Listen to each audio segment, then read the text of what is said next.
The British Parliament is set to sit on Wednesday after the Supreme Court has ruled that Prime Minister Boris Johnson's decision to suspend Parliament was unlawful. Parliament Speaker John Bercow said he instructed his officials to prepare for the Commons to resume work on Wednesday at 11:30 a.m. This after the Supreme Court ruled that the Prime Minister acted unlawfully when he advised Queen Elizabeth to suspend Parliament, and doing so stopping MPs carrying out duties in the run-up to Brexit on October 31st. The court's 11 presiding judges ruled unanimously. Now several MPs have called for Prime Minister Boris Johnson to resign and for Parliament to return as soon as possible. As soon as the decision was announced, the court is bound to conclude, therefore, that the decision to advise Her Majesty to prorogue Parliament was unlawful because it had the effect of frustrating or preventing the ability of Parliament to carry out its constitutional functions without reasonable justification. The second question, therefore, is what the effect on the fundamentals of our democracy was extreme. No justification for taking action with such an extreme effect has been put before the court. Meanwhile, British Labour leader Jeremy Corbyn has called on Boris Johnson to step down and call a new election. Demand that he obeys the law that's been passed by Parliament and recognise that our Parliament is elected by our people to hold our government to account. A Labour government would want to be held to account. We wouldn't bypass democracy.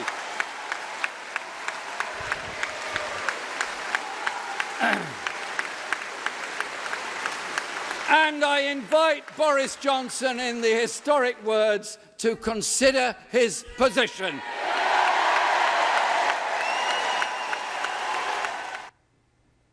President Nicolas Maduro has arrived in Russia for an official visit that aims to strengthen the bilateral relationship between the two countries.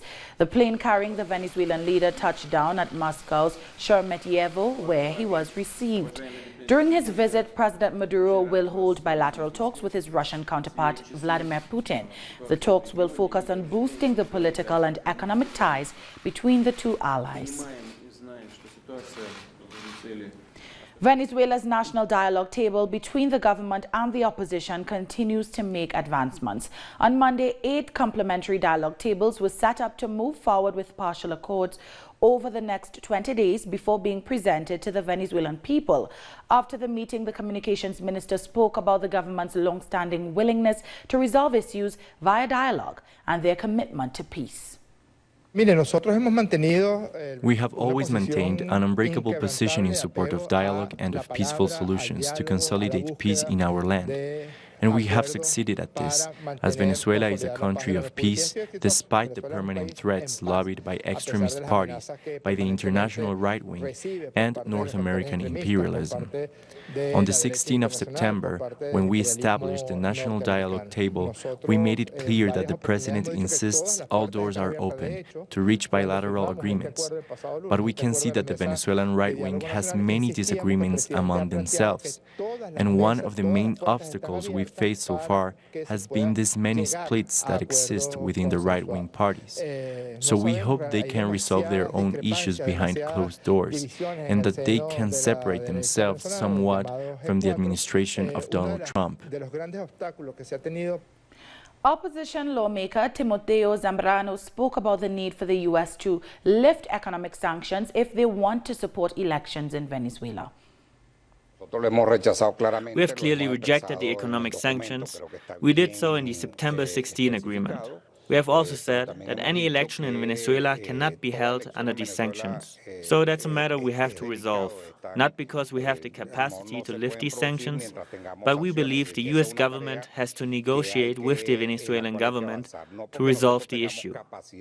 The removal of these sanctions is the main request of the Venezuelan government, while our main request is establishing a date to hold elections. Personally, I think there must be negotiations soon between both governments. If the US continues to support elections in Venezuela, they have the responsibility to negotiate the lifting of the sanctions.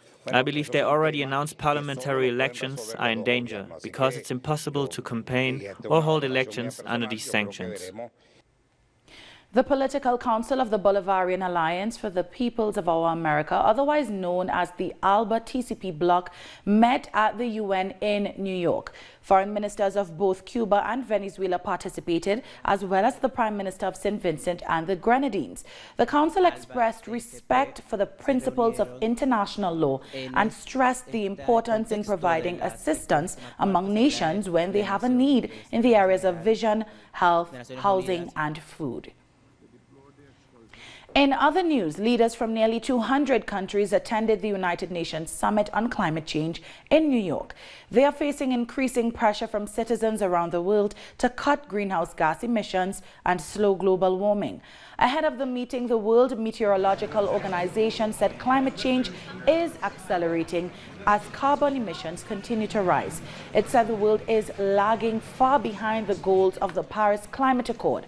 On Friday, the World Climate Strike, led by school students, saw millions of people around the world demand immediate action from governments. The Prime Minister of Barbados, Mia Mottley, addressed the summit on the need for immediate action to be taken by the world's governments to fight global warming. She warned that any global temperature rise above 1.5 degrees Celsius would be catastrophic for small island states. Mr. Secretary General, forgive me for my bluntness as I am constrained by the 180 seconds to speak on the fate and needs of 20% of the United Nations membership as we seek to save our countries and our people from the ravages of devastating hurricanes, droughts, and fires, and the insidious slow onset of acidification, ocean acidification, and sea level rise.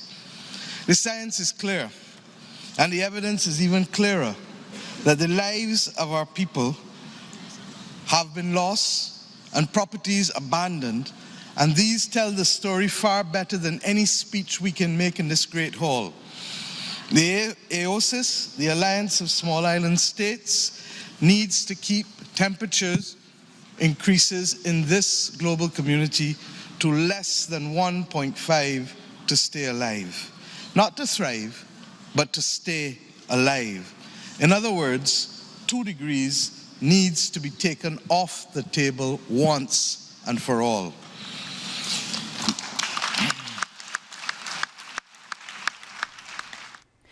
A Haitian senator opened fire on protesters outside the country's parliament on Monday, wounding 2 people, including a photographer. Senator Jean-Marie Ralph Fétière claimed he opened fire to defend himself from protesters. Protesters gathered outside Parliament as the Senate met to confirm Fritz William Michel as the new Prime Minister.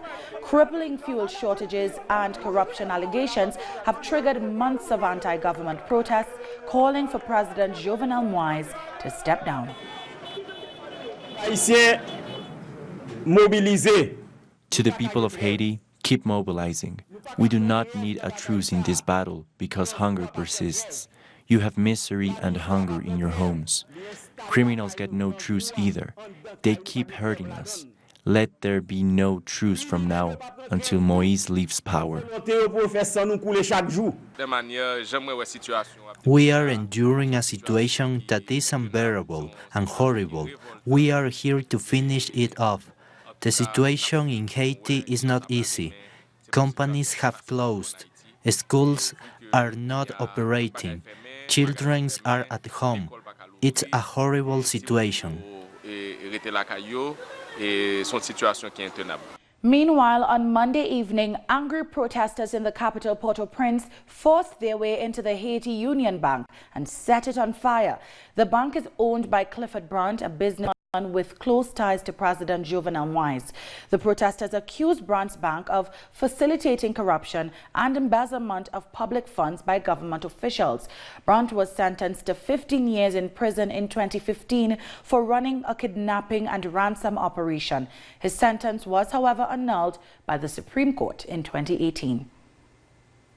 And in Haiti's northern region, protesters burned down a clinic belonging to a foundation run by Senate President Carl Cantave. The protesters are opposed to the Senate's second attempt to approve the appointment of Fritz William Michel as Prime Minister. President Jovenel Moïse has been pushing for Michel's approval despite opposition by the majority of Haitians. In Brazil, protests against the extremist military tactics and killings in Rio de Janeiro favelas continued. On Monday, hundreds of protesters gathered in front of the Rio de Janeiro Legislative Assembly to demonstrate against the killing of an 8-year-old child by the state. Agatha Felix was killed by military police in Rio de Janeiro's Complexo Alemão on Friday night during a confrontation between military police and alleged drug traffickers. In 2019 alone, 16 children have been shot by police in Rio de Janeiro. Many say the security policies of the state governor, an ally of President Jair Bolsonaro, have made the situation worse. How long do we have to bury our children? The life of a black child is worth less than the life of a white child. That is the contradiction we have in this racist society. They murdered another black child. That's the 8th death this year. There are already 18 children shot this year alone in Rio de Janeiro, and we can't take it anymore. We say enough. We want a security policy that protects us and our children, and not that kills us every day.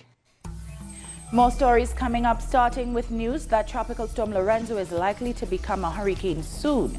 Don't go away.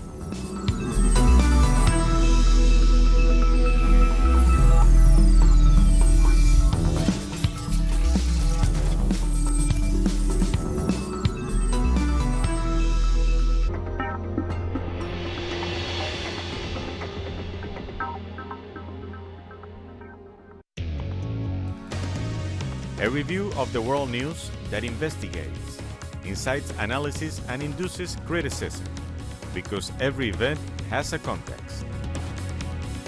Pusimos el punto en I. Dot in the I.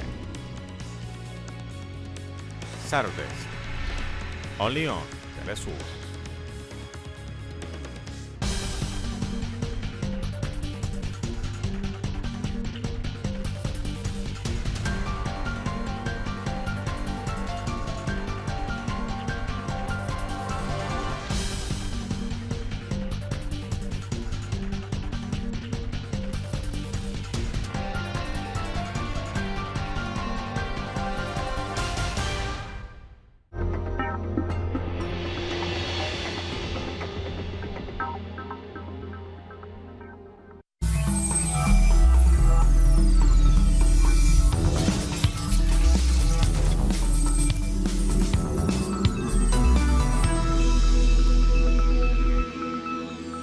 Welcome back.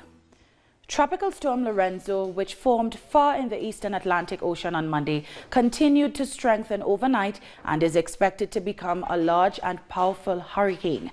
So far, most models predict Lorenzo will remain over open waters and only pose a threat to shipping channels. At 5 a.m., the storm was located about 499 kilometers southwest of the southernmost Cabo Verde Islands. Lorenzo had maximum winds of 105 kilometers per hour and was moving toward hurricane-friendly weather.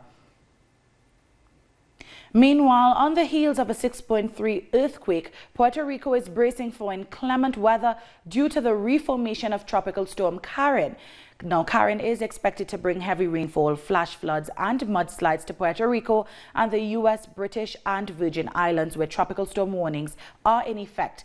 The National Hurricane Center says heavy rains and potential flooding will likely continue into Wednesday, even as the center moves away.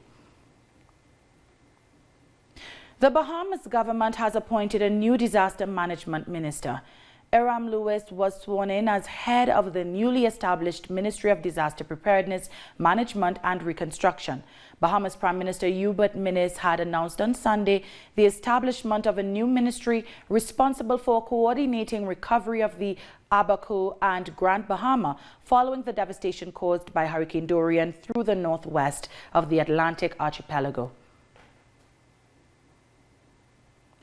In Nicaragua, President Daniel Ortega and Vice President Rosario Murillo led a celebration at the Plaza de la Revolution in recognition of the 40th anniversary of the National Police. The president highlighted the triumphs of the police force, which has been able to guarantee security in a way no other country in the region has in recent years. At the same time, he remarked on the violence which took place in 2018 when members of the police force were attacked and in some cases killed as sectors of the opposition destroyed health centers and other public buildings. Police officers and members from Cuba, Russia, Bolivia, Venezuela and other close neighbors participated in the activity. On this 40th anniversary, all honor and all glory of the homeland to the National Police for its 40th anniversary. We not only remember, commemorate the 40 years of struggles and victories of our national police, we are remembering and commemorating the founding and our commander, Tomás Borge, with all of his enthusiasm and vitality, designing a police of the people and at the service of the people. The government of Nicaragua has denounced attempts by the opposition to destabilize the country. Let's take a closer look. This is how the streets of the country look. Normality has returned to Nicaragua after the failed coup attempt in April 2018. Yet, the country's opposition continue trying to disrupt the peace. Every moment is appropriate when it comes to driving the country to the right direction. So we will remain here, persevering in this fight that has turned into a fight of resistance. Meanwhile, this is the atmosphere in other parts of the capital. For 22 years now, Inés has owned this restaurant in one of the city's most popular avenues. She starts working early in the morning. They have to understand that they cannot and will not, because the majority of us wants to live in peace, to work in peace. We want a free, healthy, sovereign country. We do not need to submit to these small groups that are destroying our country. That's all they do. They destroy. Sociologist Bismarck Ciero says there is clear evidence of who's financing these attacks. The people of Nicaragua can't be fooled twice. What do I want to say with this? That these groups try to convince Nicaraguans through social media, but now they are not believing it. Now the people are here now. They are aware of the situation. That is why we don't see so much movement on the streets like the first time. People behind this are not the leaders. As a leader would have moved hundreds. For its part, the government of Nicaragua is calling for peace. They are developing social projects to build a better economy for all citizens. Hundreds of Evitas have rallied in Argentina's capital, Buenos Aires, to celebrate the anniversary of women's suffrage and express their anger at President Mauricio Macri's policies. The protesters vowed to do everything to ensure that President Macri is defeated in the October elections. They accuse him of presiding over an administration that has caused a lot of damage to society, especially to marginalized groups such as women. Opinion polls for next month's elections show that Macri is trailing behind opposition candidate Alberto Fernandez. We are the Evita Commando, and this is the third invocation to Eva that we make. We invoke her to ask her to help us get rid of the Macri's government in these upcoming October elections. Basically for unity and to fight against Macri. We unite to fight against Macri that has done a lot of damage to the society. We're taking one last break. When we come back, a South African Banking Association is planning a nationwide strike. Stay with us.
Welcome back. As members of the South African Society of Banking Officials, SASBO, the country's largest financial union, will hold a nationwide strike on Friday in protest against planned job cuts. According to the union's general secretary, more than 40,000 workers are expected to down tools on September 27th.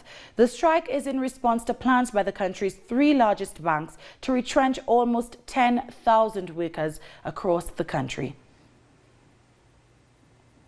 In Liberia, more than 11,000 health workers held a nationwide protest over pay and a lack of equipment. Pregnant women also blocked a key intersection in the eastern part of Monrovia because they were turned away from a clinic due to the strike. According to the Health Workers Association, most employees have not been paid for 4 months and do not have basic equipment like disposable gloves. Our reason for blocking the street is that we came here at the hospital at 4 o'clock in the morning and the people said they will not treat us because the government has not paid them for 4 months. We want to tell George Weah that he owes the people. Let him pay the people and let the people see about us. We must not be suffering like this. Moving to Spain, the country's Supreme Court has ruled in favor of exhumating the remains of the country's late dictator Francisco Franco. The move had been one of the flagship policies of acting Prime Minister Pedro Sanchez's Socialist Party government, but was met with opposition from the Franco family and divided Spain over the legacy of the dictatorship that ended with Franco's death in 1975. The top court unanimously ordered to remove Franco's remains from a state mausoleum and rebury it at a less controversial site. The government plans to have them buried at the cemetery where his wife was laid to rest before November's election. Dozens of protesters, many victims of Franco's regime, gathered outside the court to celebrate the decision. A fascist, Nazi dictator like Franco cannot be publicly recognized in the Valley of the Fallen, or in the Almudena Cathedral, or in any public site. The remains should be given to the family to be kept in the family site.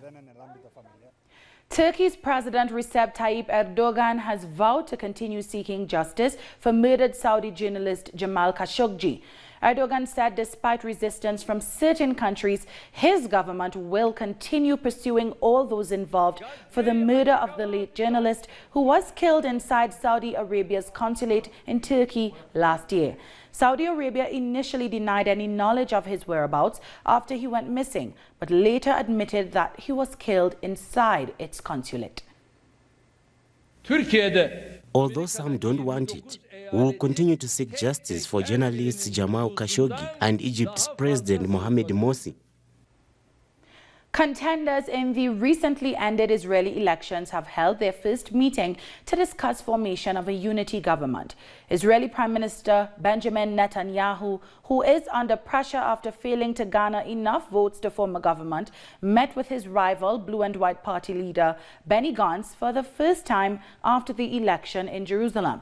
Israeli President Reuven Rivlin mediated between the two rivals. Both Gantz and Netanyahu are vying to become Prime Minister after receiving the backing of minority parties. We wanted to form a right-wing government. Unfortunately, this was not possible. We simply didn't get enough votes to do so. Gantz on his part wanted to form a government from the opposing side, and he also didn't get enough votes to do so. Therefore, the only government that can be formed under these circumstances is a white unity government with both of us. And the only way to reach such a government is to sit down and talk. At least 20 people are reported to have been killed and dozens others injured in a new wave of riots in Papua, Indonesia. According to officials, about 65 people were injured and 300 arrested when students clashed with security forces outside a university in the latest round of demonstrations against alleged racism by Indonesian authorities. Tension between locals and the central government has existed in Papua since Indonesia took control of the former Dutch colony in 1963.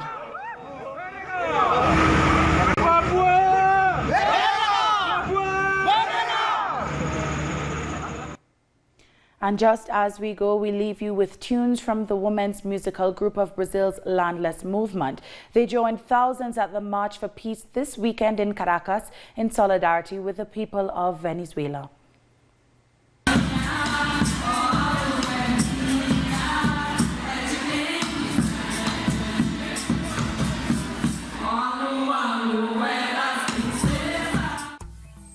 And with that, we've come to the end of this news brief. You can find these and many other stories on our website at telesurenglish.net. And join us on social media, Facebook, Twitter, and Instagram. For Telesur English, I'm Doris Polo. Thank you for watching.